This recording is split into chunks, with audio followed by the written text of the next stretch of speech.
తెలంగాణ హైకోర్టులో junior assistants ఉద్యోగాల కొరకు కష్టపడుతున్న, కఠినమైన నిర్ణయం తీసుకున్న, కఠోర శ్రమ చేస్తున్న ఆశావహులందరికీ నా నమస్కారములు, నా శుభములు.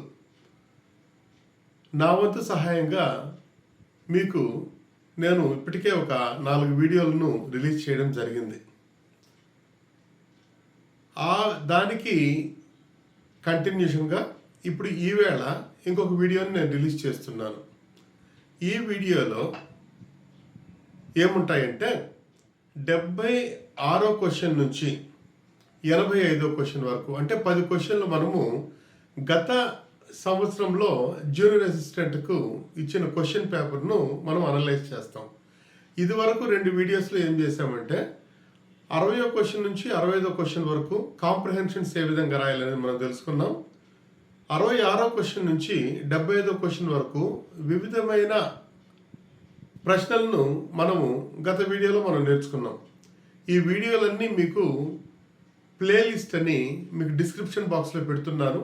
అందులో గ్రామర్ వీడియోస్ ఉన్నాయి, అదేవిధంగా ప్రస్తుతం తయారు చేసిన వీడియోస్ ఉన్నాయి, మీకు ఉపయోగపడే వీడియోస్ అన్నీ ఉన్నాయి, చదువుకోండి. నా యొక్క టార్గెట్ ఏంటంటే మీ ద్వారా ఇంగ్లీష్కు కేటాయించిన 40 మార్కులలో 35 మార్కులు మీ సొంతం కావాలి కనీసం. ఎందుకంటే ఇంగ్లీషే డిసైడింగ్ ఫ్యాక్టర్. 61వ ప్రశ్న నుంచి 100వ ప్రశ్న వరకు మీకు ఇంగ్లీష్ పైన క్వశ్చన్స్ వస్తాయి. 1వ ప్రశ్న నుంచి 60వ ప్రశ్న వరకు మీకు general knowledge, static general knowledge పైన వస్తాయి. గుర్తుపెట్టుకోండి. కాబట్టి బాగా చదవండి. జనరల్ నాలెడ్జ్ అంటే ఏం లేదు, Indian economy, Indian polity, Indian Geography, Telangana history, Indian economy, ఇవే స్టాటిక్ జియోగ్రఫీ. కరెంట్ అఫైర్స్ తక్కువ మొత్తంలో ఉంటుంది. ఇదివరకే మీకు చెప్పాను అన్నీ నేను. ఓకే, ఇప్పుడు టైం వేస్ట్ చేయకుండా మనము ఈ యొక్క 10 క్వశ్చన్లను అనలైజ్ చేస్తాం. అంతకన్నా ముందు మీరు నా యొక్క ఛానల్ను సబ్స్క్రైబ్ చేసుకోండి. ఆల్రెడీ కొన్ని వీడియోలు చూశారు నా ఛానల్వి. సబ్స్క్రైబ్ చేసుకుంటే నాకు చాలా చాలా సంతోషం. దయచేసి మీ అందరూ నా ఛానల్ను సబ్స్క్రైబ్ చేసుకోండి. మీ ఫ్రెండ్స్ దగ్గర, మీ కుటుంబ సభ్యుల దగ్గర సబ్స్క్రైబ్ చేయించండి. ఇదొక్కటి నాకు ఇవ్వండి, మిగిలినటువంటి నేనే మీకు ఇస్తాను. మంచి చదువుని నేను ఇస్తాను, మంచి ఇంగ్లీష్ని నేను ఇస్తాను. Okay, coming to the point. See here, first one. అంటే మనం ఇదివరకే ఏం చేసామంటే 75వ క్వశ్చన్ వరకు చేసాం. 60వ క్వశ్చన్ నుంచి 75వ క్వశ్చన్ వరకు గత సంవత్సరం పేపర్ గుర్తుపెట్టుకోండి మీరు. గత సంవత్సరంలో మనకు ఇది ఇప్పుడు ఇక్కడ జరిగింది మనకు గత సంవత్సరం. ఓకే, దీంట్లో మనకి ఇది వచ్చి ఇంగ్లీష్ టోటల్, ఇది మొత్తం వచ్చి ఇంగ్లీష్ సిలబస్. ఇందులో మనకు 40 మార్కులు ఉంటాయి.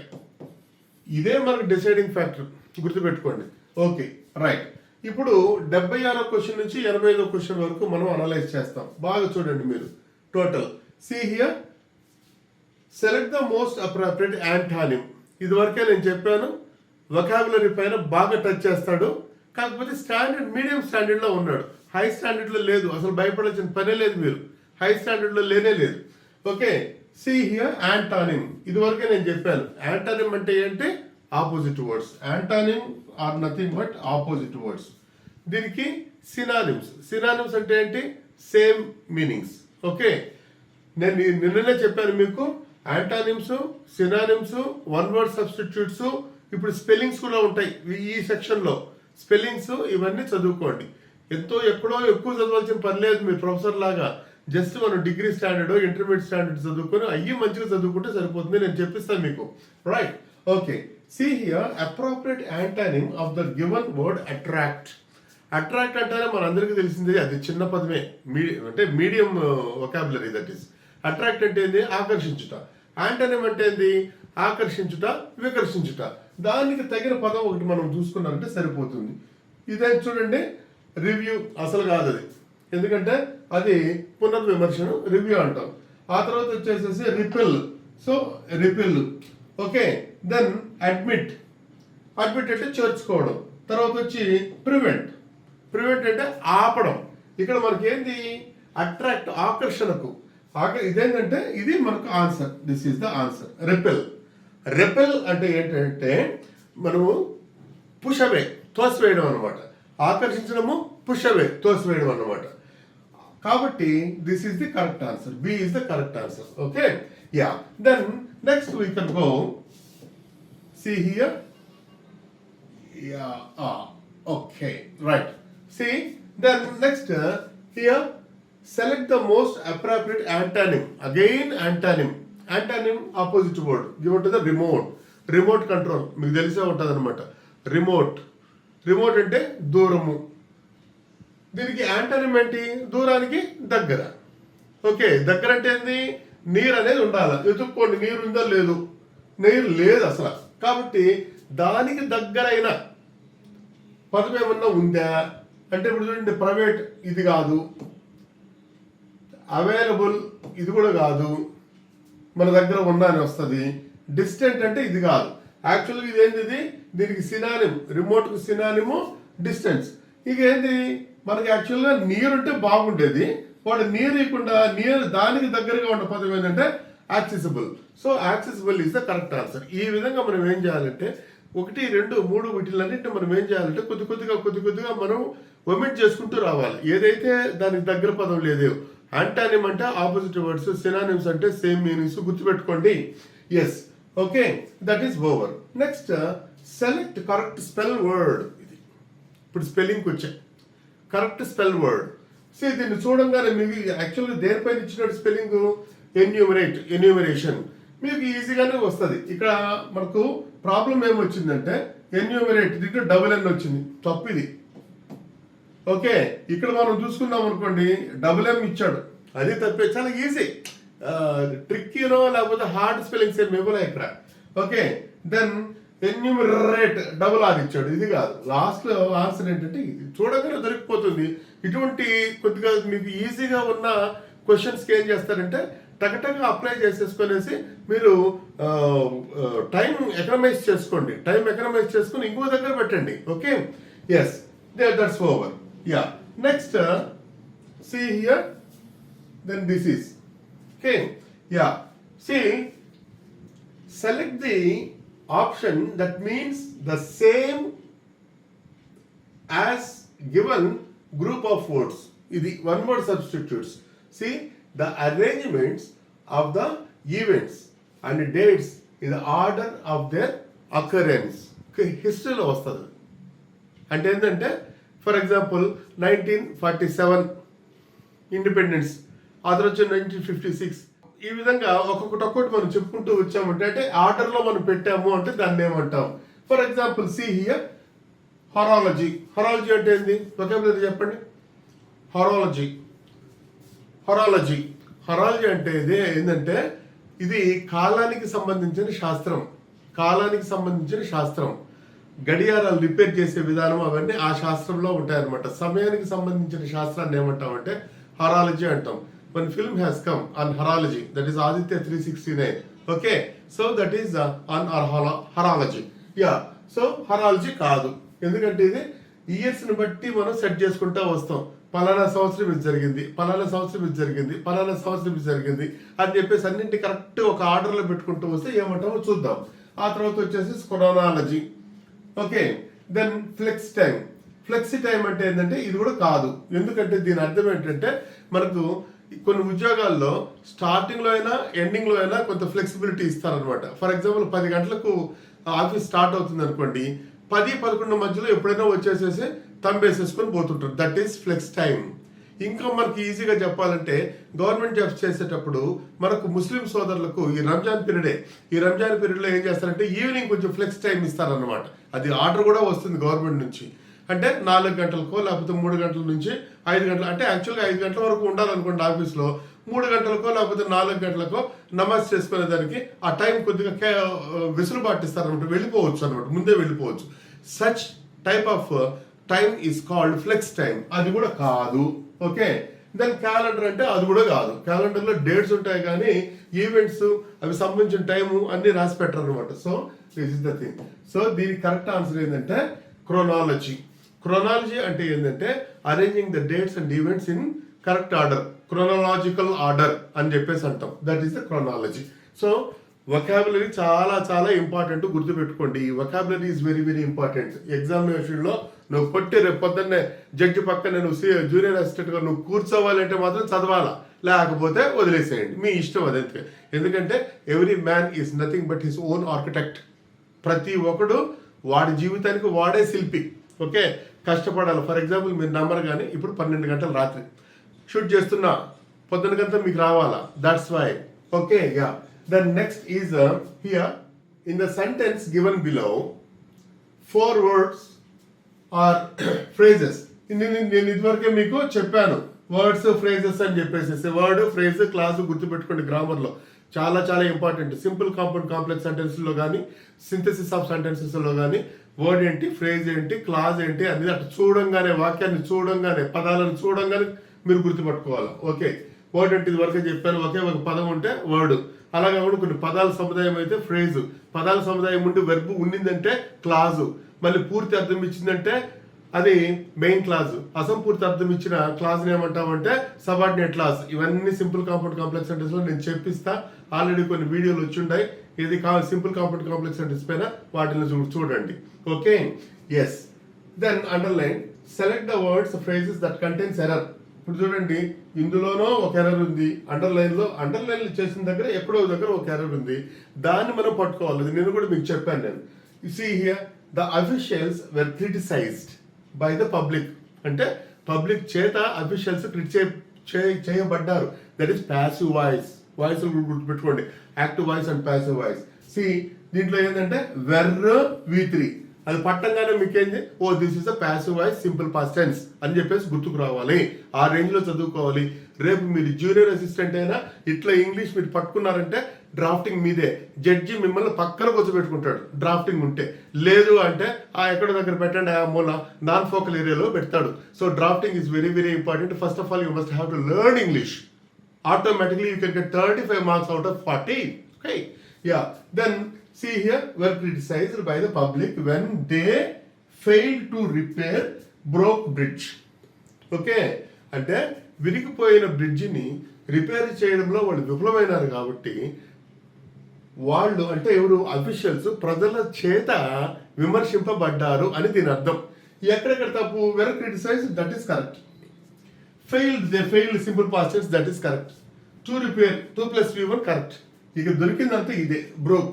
ఎందుకు బ్రోక్ తప్పు, ఇది is the wrong actually. Why it is wrong? యాక్చువల్గా బ్రిడ్జ్ అనేది noun. Okay, bridge noun. Noun అంటే ఏంటి, name of living or non living thing is called noun. Parts of speech చదువుకోవాలి. ఓకే, మీకు 2 నెలల చేతిలో ఉన్నాయి, పక్కా రుద్దండి మొత్తం ఇంగ్లీషు. ఇక్కడ కాకపోతే ఇంకో దగ్గర పనికి వస్తుంది. Okay, so parts of speech. ఇక్కడ వచ్చింది పార్ట్స్. నౌన్ ముందు తప్పనిసరిగా ఒక ప్రిపోజిషన్ అన్నా ఉండాలి, అడ్జెక్టివ్ అన్నా ఉండాలి. ఓకే, సీ హియర్, ఇదేంటిది, బ్రోక్ ఉంది. యాక్చువల్గా broke V2. Actually this is broken. This is V3 and adjective. గుర్తుపెట్టుకోండి, ఇంగ్లీష్లో వర్డ్స్ సిచ్యుయేషన్ బట్టి పార్ట్స్ ఆఫ్ స్పీచ్ మార్చుకుంటారు. పార్ట్స్ ఆఫ్ స్పీచ్ మీకు చెప్పున్నాను, అది వీడియో 1లో, వీడియో 2లోనో, పోయిన సమ్మర్లోనే చెప్పున్నాను. పార్ట్స్ ఆఫ్ స్పీచ్ చదువుకోండి. According to performance words are divided into 8. Those are called parts of speech. ఇప్పుడు చూడండి, బ్రోకన్ అంటేనే అది ఎప్పుడూ మీకు V3 ఉండదు. కొన్ని సందర్భాల్లో బ్రోకన్ అడ్జెక్టివ్గా పనిచేస్తుంది. అంతెందుకు ఇంగ్ ఫార్మ్స్ ఉన్నాయి. ఇంగ్ ఫార్మ్స్ ఎప్పుడూ వెబ్గా పనిచేయవు. కొన్ని సందర్భాల్లో జెరండ్గా పనిచేస్తాయి. జెరండ్గా అంటే ఏంటంటే నౌన్గా పనిచేస్తాయి. For example, walking is good habit. Walking అక్కడ వెర్బ్ కాదు, that is gerund, that is noun. నడక, నడుస్తూ కాదు, నడక. I'm walking on the road, అక్కడ నడుస్తూ. అక్కడేమో వెర్బ్ అయింది, ఇక్కడేమో జెరండ్ అయింది. జెరండ్ అంటే నౌన్గా పనిచేసింది. That's why English parts of speech మీరు చదువుకోవాలి. According to the situation we must have to get the performance as well as meaning of the sentence, meaning of the words, like that. Okay, right. In the course of time, definitely I can make you learn English very well. That's my responsibility. Right. Okay, over. So ikkada tappu endante broke. So correct answer is this is. Okay, yeah. Next we can go for this is right. See here, in the sentence given below same అదే ఆ type క్వశ్చనే for words and phrases have been underline చేయబడ్డాయి, have been underline, that is also passive voice. వాక్యాన్ని చూడంగానే పట్టాల ఏ tense లో ఉంది, ఏ voice లో ఉంది, సింపుల్ సెంటెన్సా, కాంపౌండ్ సెంటెన్సా, కాంప్లెక్స్ సెంటెన్సా, కాంపౌండ్ కాంప్లెక్స్. మీరు రేపు జూనియర్ అసిస్టెంట్లు అయినారంటే కాంపౌండ్ కాంప్లెక్స్ సెంటెన్స్ పైన ఫుల్ గ్రిప్ ఉండాలి. ఎందుకంటే ఒక్కొక్క పారాగ్రాఫ్ మీకు వచ్చే జీవోలో కానీ మీరు తయారు చేసే డ్రాఫ్టింగ్ లో కానీ ఒక్కొక్క పారాగ్రాఫ్ ఒక్కొక్క వాక్యంలోనే ఉంటుంది. Because office drafting totally depends on compound complex sentences only. Simple compound complex sentences తక్కువ. ఒక క్లర్క్ కానీ, జూనియర్ అసిస్టెంట్ కానీ, సీనియర్ అసిస్టెంట్ కానీ, అదేవిధంగా సూపరింటెండెంట్ గారు కానీ, ఏడీ గారు కానీ, ఎవరికైనా కానీ డ్రాఫ్టింగ్ లో పట్టున్న వాడే రాజు. ఓకే, సో అప్పుడు కాంపౌండ్ కాంప్లెక్స్ సెంటెన్స్ పైన మీరు బాగా గ్రిప్ తెచ్చుకోవాలి. అది కూడా మీకు చెప్పిస్తాను. సరే, ఎనీహౌ ఇక్కడ మనం చూసుకుందాం అనుకోండి. Have been underlined present perfect tense passive voice. అట్లా కూడా మనం ఏం చేయాలంటే సబ్జెక్ట్ ఆ విధంగా మనం డెవలప్ చేసుకోవాలి. Right, okay. See here the informations they gave us was not very useful, so I decided to verify the details on the website. అంటే వచ్చిన సమాచారాలు పెద్దగా నాకు యూస్ఫుల్ కాలా, అందువల్ల నేను వెబ్సైట్లో నేను కొంత సమాచారాన్ని సేకరిస్తానని చెప్పి ఆ వాక్యం యొక్క అర్థం ఆ విధంగా అర్థం చేసుకోవాలి మీరు. వచ్చిన సమాచారాలు, తెలుగులో ఏమన్నా సమాచారాలు అంటామో సమాచారం అంటామో తెలియదు, కానీ ఇంగ్లీష్లో సమాచారాలు అనే పదం లేదు. నిన్న ఒక పదం చెప్పాను, అడ్వైజెస్ లేవు. అర్థమైందా? అడ్వైసే, ఏ పీస్ ఆఫ్ అడ్వైజ్, ఒక సలహా ఇచ్చాడు. 2 pieces ఆఫ్ అడ్వైజ్, 2 సలహాలు ఇచ్చాడు. ఆ విధంగా మనం చెప్పుకోవాలి. అదేవిధంగా there is no informations in English language. Information, that's all. Information. I want to give an information is wrong. I want to give a piece of information. This is the correct English. స్పోకన్లో కొట్టుకొని వెళ్ళిపోతుంటాం. Spoken వచ్చేసి spoken language is nothing but broken language. అలా లేపేసి వెళ్ళిపోతుంటాం, ఎదుటివాడికి అర్థమైతే చాలని. But మీరు examination పోతున్నారు, కాంపిటేటివ్ ఎగ్జామినేషన్స్ పోతున్నారు, మీకు ఇక్కడ కాకపోయినా ఇంకో దగ్గర ఇదంతా మీరు నేర్చుకునేదంతా ఉపయోగపడుతుంది. నాలెడ్జ్ వేస్ట్ కానే కాదు, డబ్బులు వేస్ట్ కావచ్చు, బ్రెయిన్ వేస్ట్ కానే కాదు. ఇక్కడ కాకపోతే ఇంకో దగ్గర కాకపోతే ఇంకో దగ్గర. కాబట్టి learn well, study well, do hard work with smartness. Right, okay. See here ఇక్కడ wrong is informations, no informations. So this is the thing. ఇక్కడ యాక్చువల్ గా the information they gave us, that is the correct answer. Yes అనేది అసలు పదమే లేదు. రైట్, ఓకే. Yeah, next we can go for another. See here, select the most appropriate synonym. Synonym అంటే ఏంది?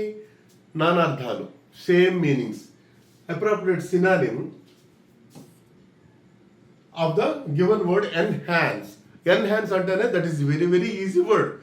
Very easy word. ఎన్హాన్స్ అంటే ఏంది? పెంచడం. శాలరీస్ ఎన్హాన్స్ చేయండి అని చెప్పేసి మనం అంటూ ఉంటాం అనమాట. ఎన్హాన్సింగ్ అంటే పెంచడం. పెంచడానికి సరైన పదం ఏమన్నా ఉందా ఇక్కడ?